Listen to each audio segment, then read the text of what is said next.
అలాగే నాతో పాటు మా సోదరుడు షాద్నగర్ ఎమ్మెల్యే శంకర్ గారికి, మాజీ కౌన్సిల్ చైర్మన్ నేతి విద్యాసాగర్ గారు, డిసిసి ప్రెసిడెంట్ భువనగిరి సంజీవ్ రెడ్డి గారికి, అలాగే మా పారిజాత నరసింహారెడ్డి గారు, కాంగ్రెస్ రాష్ట్ర నాయకులు, ఇంకా మిగిలిన చాలామంది నాయకులు ఉన్నారు. అందరికీ మీ అందరికీ కూడా, అలాగే ఈరోజు నా పుట్టినరోజు సందర్భంగా నల్గొండ జిల్లానే కాదు యావత్ రాష్ట్రంకి వెళ్ళి వచ్చి గ్రీటింగ్ చెప్తానికి వచ్చిన మా తమ్ముళ్ళకు, అన్నలకు, చెల్లెళ్ళకి అందరూ కూడా ధన్యవాదాలు తెలియజేసుకుంటూ, ఈరోజు ఎన్నికల రిజల్ట్ ఇంకా 5వ తారీఖు 4వ తారీఖు కంప్లీట్ అవుతుంది.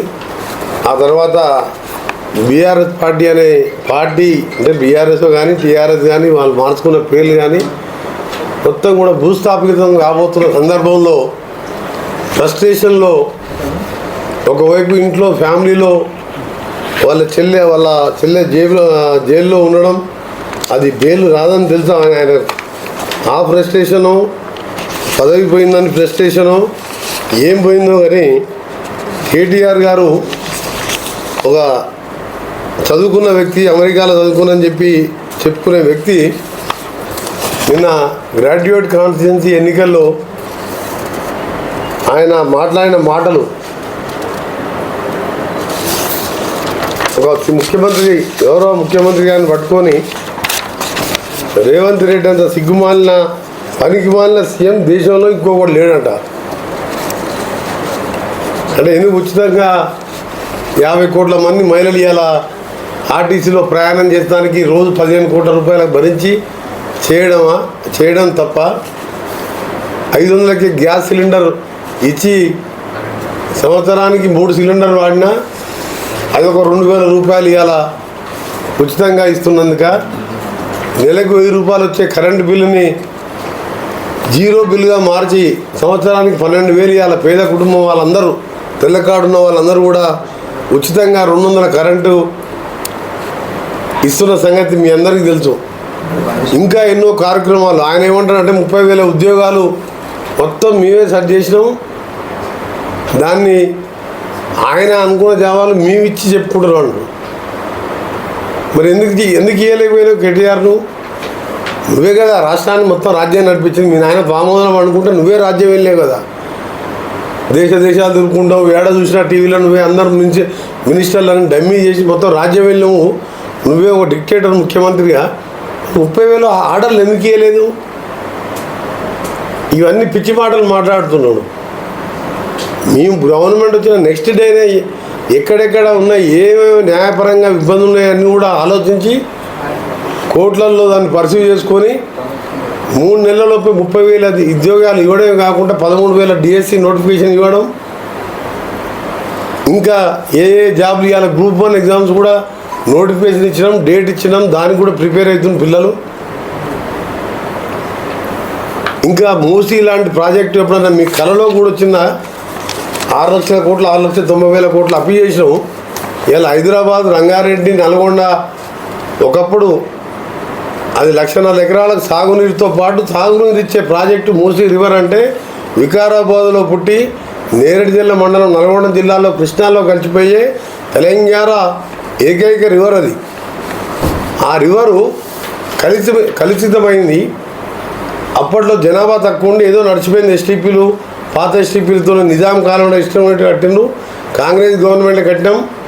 ఆ తర్వాత ఈయన 6,90,000 కట్టే ఎప్పుడు మూసీ గురించి పట్టించుకోలేదు. ఆ మూసీ మురికి వాటర్ మీద ఒక కేబుల్ బ్రిడ్జ్ కట్టి అంతా హైదరాబాద్ అభివృద్ధి అయిందని చెప్పుకున్నాయన. కానీ ఇలా ఔటర్ రింగ్ రోడ్ నుంచి మొదలుపెట్టుకుంటే పివి నరసింహరావు ఎక్స్ప్రెస్ కానీ, ఇంటర్నేషనల్ ఎయిర్పోర్టు 24 నెలల్లో కంప్లీట్ చేసి ప్రపంచ స్థాయి ఎయిర్పోర్టు, మెట్రో రైలు, ఆ రోజు మేఘాల మీద వరల్డ్ క్లాస్, మీరు ఏ సిటీకి అంత మంచి మెట్రో ఉండదు. జైపాల్ రెడ్డి గారు అప్పుడు అర్బన్ డెవలప్మెంట్ మినిస్టర్ ఉండడం, కాంగ్రెస్ ప్రభుత్వం ఉండడంతో ఇవాళ హైదరాబాద్ మెట్రోలో లక్షల మంది తిరుగుతున్నారు. ఇవన్నీ దూరంగా కంపెనీలు వచ్చినాయి. నువ్వేం చేసినావు? మూసీ మీద, ఒక దుర్గం చెరువు మీద మొత్తం అదంతా డ్రైనేజ్ వాటర్ లేకు కనీసం క్లీన్ చేసి కూడా అలా పంపించాడు. దాని మీద ఒక 150 కోట్లు పెట్టి కేబుల్ బిల్ కట్టి పరిశ్రమలు తెచ్చినాను. పరిశ్రమలు తెచ్చింది కాంగ్రెస్ పార్టీ. చంద్రబాబు నాయుడు ఆ రోజు అంతో ఇంతో హైటెక్ సిటీలని మొదలు పెడితే మేము ఒక అడుగు ముందేసి రాజశేఖర రెడ్డి గారి కాంగ్రెస్ ప్రభుత్వం ఈరోజు అంత ఆలోచన చేసి ఆగా మేఘాల మీద ఔటర్ రింగ్ రోడ్డు, ఎయిర్పోర్టు ఇవన్నీ చేయబట్టి ఇలా ఎయిర్పోర్ట్కి వెళ్ళి మాకు ఔటర్ ఫైనాన్షియల్ డిస్ట్రిక్ట్ పోవాలన్నా, కోకాపేట పోవాలన్నా, రైజా మైండ్ స్పేస్ పోవాలన్నా 15 నిమిషాల్లో పోతాం కంపెనీలకు, 20 నిమిషాల్లో 5 స్టార్ హోటల్లో ఉంటాం. దాంతోనే ఇవాళ మా ముందు చూపుతో మేము ఆ రోజు చేసినాం కాబట్టి ఇలా బెంగళూరు లాంటి సిటీలకు పోతే మీరు చూసుకోండి ఒకసారి. కుక్కటిపల్లిలో ఎయిర్పోర్ట్ ఉంటే వనస్థలపురం ఏరియాలో ఐటీ ఇండస్ట్రీస్ ఉంటాయి. ఆడ ఫ్లైట్ దిగితే 3-3.5 గంటలు ట్రాఫిక్ టైంలో ప్లాన్ లేకుండా కడితే హైదరాబాద్ అన్నిటికీ వసతులు మంచిగా ఉన్నాయి అని చెప్పి వాళ్ళ ఇండస్ట్రీస్ వస్తున్నాయంటే కాంగ్రెస్ పార్టీ మూలం. ఆ మాత్రం జ్ఞానం లేకుండా ఏదో ఇండస్ట్రియల్ టెక్ మహీంద్రా వెళ్ళిపోతుంది. ఏం పోవు. ఇలా మూసి 40,000 కోట్లతో ఇలా ప్రక్షాళన ఉదయం లేస్తే మా ముఖ్యమంత్రి గారు అదే మాట్లాడతారు. మొన్న పోయినప్పుడు ఇటు షాద్నగర్ వరకు అటు మేడ్చల్ వరకు కూడా దీన్ని అంతా ఇండస్ట్రియల్ కారిడార్ ఐటీ పరిశ్రమలు తీసుకొస్తానికి కూడా మెట్రోను విస్తరించే విధంగా ఓల్డ్ సిటీ నుంచి మెట్రో మర్చిపోతే దాన్ని కూడా ఎయిర్పోర్ట్ కనెక్ట్ విధంగా పనులు ప్రారంభమవుతున్నాయి.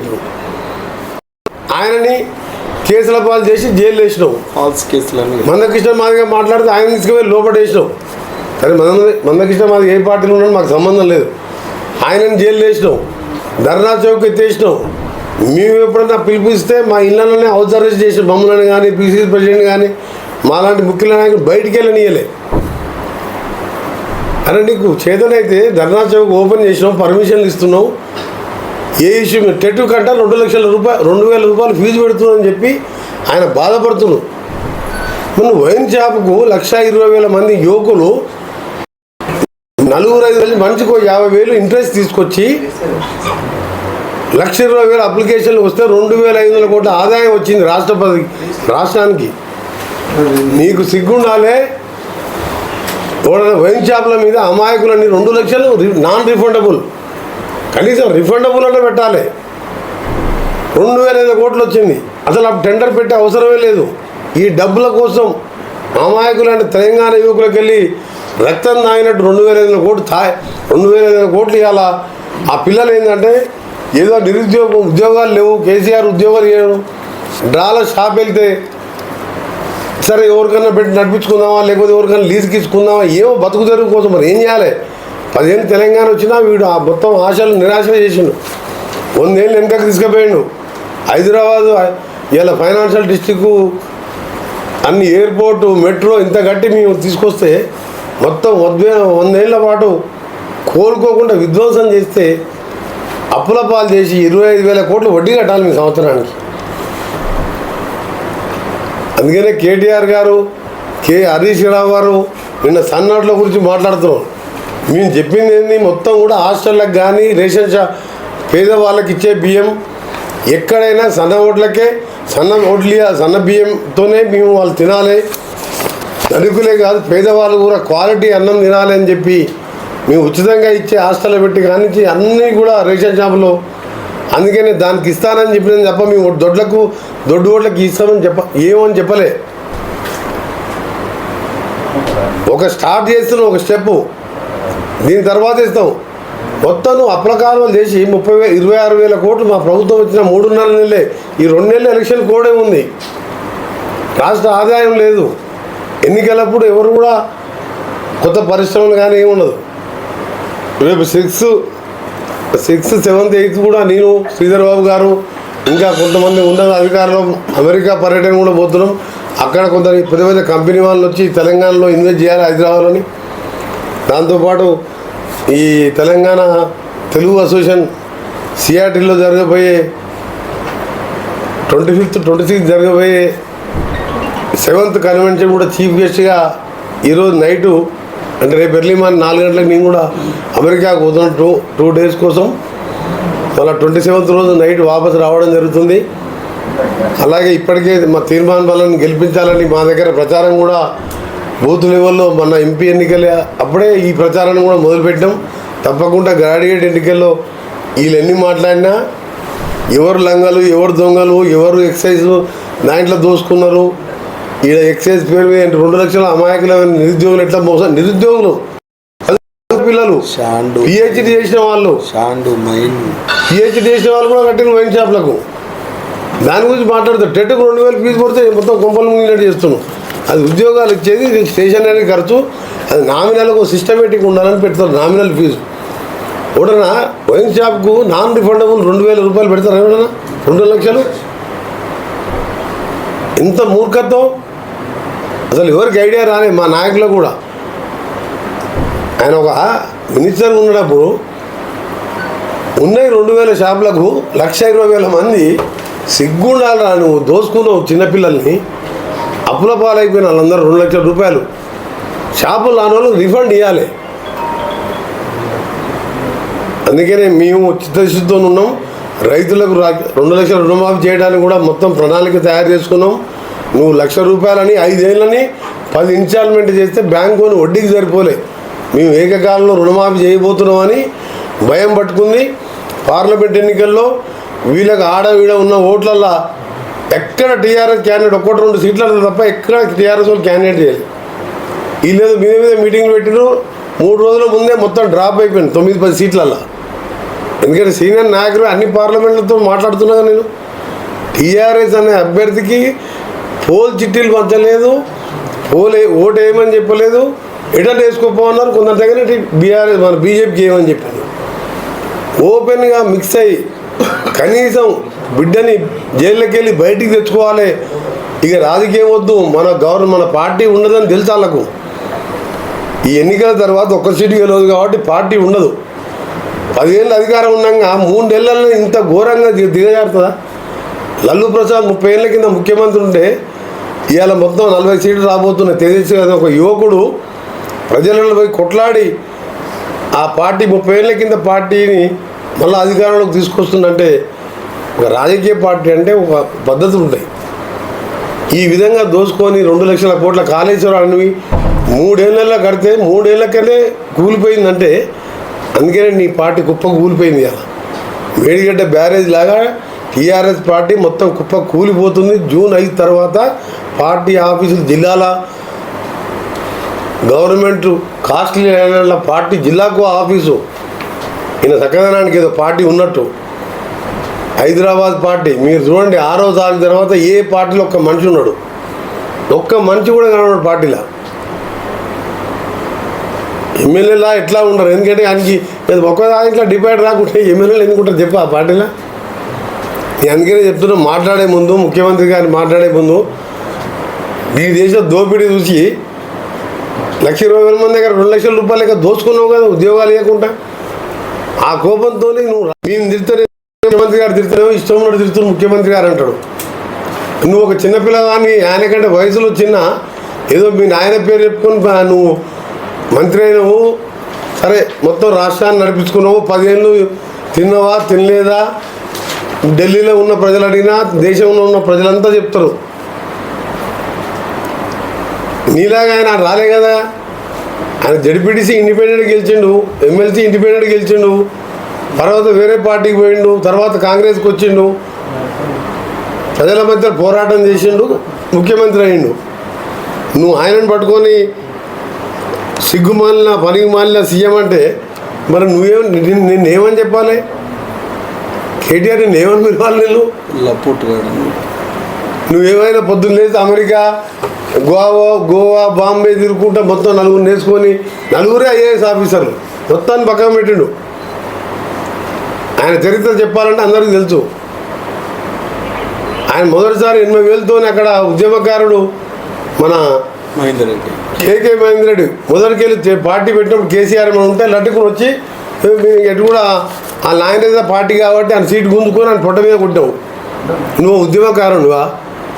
నేను రాజీనామా చేసినప్పుడు మా కాంగ్రెస్ నాయకులు కొట్లాడినప్పుడు 99లో సోనియా గాంధీని ఒప్పించి తెలంగాణ కోసం మేము ప్రణబ్ కుమార్ కమిటీ అప్పుడు మాజీ రాష్ట్రపతితో కమిటీ వేయించి అప్పుడు ఆయన చదువుకుంటున్నాడు స్కూల్లో, మన ఇంటర్మీడియట్.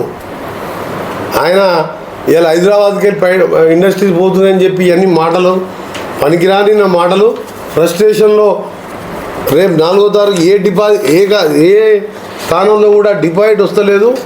ఒక 2-3 స్థానాల్లో డిపాజిట్ వస్తున్నాడు. మాకున్న ఎగ్జిట్ ఫలితాలు కానీ మీకు తెలిసినవి తెలుసు, అందరికీ తెలుసు. అందరూ అదే చెప్తున్నారు. కాంగ్రెస్ 9 నుంచి 13, 12, 11 మీళ్ళ పార్టీకి 3, 4, 5 వస్తాయి. మాకు మెజార్టీ వస్తాయి. ఒక 2-3 సీట్లు టఫ్ ఉన్నా సరే మాకు 12కి తగ్గకుండా వస్తాయి. నాకున్న 30 ఏళ్ళ అనుభవం కానీ నేను అన్ని జిల్లాలతో మాట్లాడిన సంబంధాలతో చూస్తే ఈయనకి 1 సీటు వస్తలేదని చెప్పి ఈరోజు మొత్తం కూడా మధ్య భ్రమించి ఇక పార్టీ ఇంకొక 4వ తారీఖు అంటే ఎంత అయింది, ఇలా 23 అంటే ఇంకా 12 రోజులు పార్టీ అనేది లేకుండా పోతుంది. ఒక ఎమ్మెల్యే ఉన్నాడు, ఒక కార్యకర్త ఉన్నాడు. 17 స్థానాలు 14 స్థానాలు 15 డిపాజిట్ పోయిన ఉంటాడు ఆ పార్టీలో. అసలు 10 ఏళ్ళు రాజ్యం, 10 ఏళ్ళు ముఖ్యమంత్రిగా ఉన్న పార్టీ షావు నోట్లో తలకాయ పెట్టి తెలంగాణ తెప్పి దొంగ మాటలు మాట్లాడే ముఖ్యమంత్రి కేసీఆర్ గారు. అసలు కొట్లాడేది మేము. చనిపోయింది మా పిల్లలు, శ్రీకాంత్ గారు లాంటి పిల్లలు ఎంతోమంది చనిపోతే ఆ చావులను సకల జన సమ్మె చూడలేక మేము మా సొంత పార్టీ అందించి నానాళ్ళు వాడు మంత్రి పదవి రాజీనామా చేసి నిరాహార దీక్ష రోడ్డు మీద చేసినాం. ఉప్మాలు తినుకుంటే, ఇంజక్షన్ తినుకుంటే చేయలేదు. మీకు ఇంతకుముందు రిపోర్ట్ ఇచ్చిన. అట్లా లంగ మాటలు చెప్పి దళితం సీఎం చేస్తా అని చెప్పి 10 ఏళ్ళు నాశనం చేసి అప్పులపాలు చేసి ఒక పరిశ్రమ రాలే, ఒకటి ఏం లేదు, ఒక టీఎఫ్ కట్టిండు. అసోంటి మేము 40 మల్టీనేషనల్ కంపెనీలు చేసుకొచ్చినాం. నేను ఐటీ మినిస్టర్గా 2009లో ఉన్నా. అప్పుడు ఐటీఐ డిక్లేర్ చేసింది కాంగ్రెస్ ప్రభుత్వం. ఈయన మోడీతో ఉన్నప్పుడు కలిసే ఉన్నాడుగా, మిత్రపక్షమే కదా, ఎందుకు కొట్లాడలే ఐటీఐఆర్కు? అందుకే రేపు కేంద్రంలో ఎన్డీఏ కుటుంబం వచ్చిన తర్వాత ఐటీఐఆర్ వస్తే ఇటు మనం సిటీని 4 సైడ్లు ఉంటాం. షామీర్పేట మేడ్చల్ సైడ్ కానీ, ఇటు షాద్నగర్ సైడ్, ఇటు విజయవాడ రోడ్లో కూడా డెవలప్ చేయాలి. దాని వెనకనే పక్కన ఈ ఔటర్ రింగ్ రోడ్డు మేము కట్టిన రోడ్డు ఈయన 7,000 కోట్లకు అమ్ముకున్నాడు. అందులో ఎంత తిన్నాడో తెలియదు. దాని మీద ఎంక్వైరీ నడుస్తుంది. దానికి 32 కిలోమీటర్ల లోపు 35 కిలోమీటర్ల మ్యాక్సిమం రీజనల్ రింగ్ రోడ్డు నా డిపార్ట్మెంటు. అది మొత్తం ప్రక్రియ కూడా కేంద్ర ప్రభుత్వం రాష్ట్రానికి అప్పచెప్పింది. నేను ప్రతిరోజు ఎక్కడ ఉన్నా దాని గురించి రివ్యూ చేసుకుంటున్నాం. ఆగస్టులోనే టెండర్లు పిలిచి హాఫ్ ఆఫ్ ది పోర్షన్కు చేయాలి. మిగిలిన ఆ పోర్షన్ కూడా కోర్టు తర్వాత నేను కేంద్రం తప్పకుండా ఇండియా కూటమి వస్తుందని అనుకుంటున్నాం. పోయి మిగిలిన దాన్ని కూడా నెంబర్ తీసుకొచ్చి దాన్ని కూడా నేషనల్ డిక్లేర్ చేయించి దానికి కూడా ల్యాండ్ ఎక్వేషన్ ప్రక్రియ చేస్తాం. ఈ మొదటి భాగానికి ల్యాండ్ ఎక్వేషన్కి సంబంధించి 3,000 కోట్ల అడుగో లోన్ కూడా తీసుకోవడం జరిగింది. అందుకనే భూసేకరణ సమస్య లేకుండా 1-2 చిన్న విషయాలు ఉన్నాయి. మన రివ్యూలో దాన్ని కూడా సార్ట్అవుట్ చేయడం జరిగింది. ఈరోజు ఇంత మంచి ఔటర్ రింగ్ రోడ్డుతోనే ఆ రోజు హైదరాబాద్ అభివృద్ధి చెందింది. ఎయిర్పోర్ట్ అక్కడనే కట్టాం. ఒక ప్లాన్ ఉండాలి దేనికన్నా. ఈయనకి ఏం ప్లాన్ ఉన్నది? ఏం ప్లాన్ లేదు, ఒక్క పని చేయలే. అందుకే ఇవాళ తుక్కు ఓడగొట్టిండు. ఏం చేసిన పని ఏంటంటే మద్యం అమ్మకాలు 50,000కు పెంచిండు. మొన్న మద్యం టెండర్లు అసలు నవంబర్లో పిలవాలి, నవంబర్ కాదు డిసెంబర్ మొదటి వారంలో పిలవాలి. కానీ ఔటర్ రింగ్ రోడ్ ఎట్లా అమ్ముకొని మళ్ళీ వస్తామో లేదని చెప్పి కాంట్రాక్టులకు ఇచ్చుకొని దోచుకున్న పైసలు వాళ్ళ దగ్గర పర్సెంటేజ్ తీసుకుంటాను, కానీ కూలిపోయే కాళేశ్వరం కట్టి వాళ్ళ దగ్గర తీసుకుందామని చెప్పి అవన్నీ బయటపడుతుంది. నిన్న ఎన్డీఎస్ఏ వాళ్ళు రిపోర్ట్ ఇచ్చారు. ఇది రిపేర్ చేసిన మా దగ్గర అంటే మా క్యాబినెట్ మినిస్టర్లకు మాకు దాని మీద రిపోర్ట్ మీద మా అందరికి కూడా ఒక నోట్ ఇచ్చాను సీఎం గారు. అవన్నీ కూడా మీకు కూడా ఇస్తాం ఉన్నది కదా. ఆ రిపోర్ట్ కాపీ కూడా మీకు చెప్తాం. మేధావులు జియో ఫిజికల్ వాళ్ళు వచ్చి మీరు తాత్కాలికంగా రిపేర్ చేసినా ఇవి ఉంటాయని గ్యారంటీలు. అంటే 3 డ్యాములు కొట్టుకుపోయే ప్రమాదం. 3 డ్యాములు కొట్టుకుపోయినాయి. గత ముందు కన్నెపల్లి పంప్ హౌస్ మునిగిపోయింది. డ్యాములు కొట్టుకుపోయిన తర్వాత ఈ పంప్ హౌస్లు ఏం చేసుకుంటావు? 2 లక్షల కోట్లు ఇంట్రెస్ట్ అంతా పోయిన మొత్తం పోయినట్టే కదా. ఏం మాట్లాడతారు? చిన్న దానికి ఏమైతే 2 పిల్లలు రిపేర్ చేస్తారు. అక్కడికి వెళ్ళి దేశంలో ఉన్న మేధావులందరూ వచ్చి గవర్నమెంట్ ఆఫ్ ఇండియా మేము పంపలే, మీరు తాత్కాలికంగా రిపోర్ట్ చేసినా ఉండవు, మాకు నమ్మకం లేదు అని ఖరాఖండిగా రిపోర్ట్ ఇచ్చింది మాకు. మేము చర్చించుకున్న మినిస్టర్లు అందరం మొత్తం నాష్టాన్ని పట్టించి ఇవాళ గ్రాడ్యుయేట్ ఎన్నికల గురించి ఆయన రోడ్ల మీద పోయి తీర్మార్ మల్లన్న మీద కేసులు ఉన్నాయి.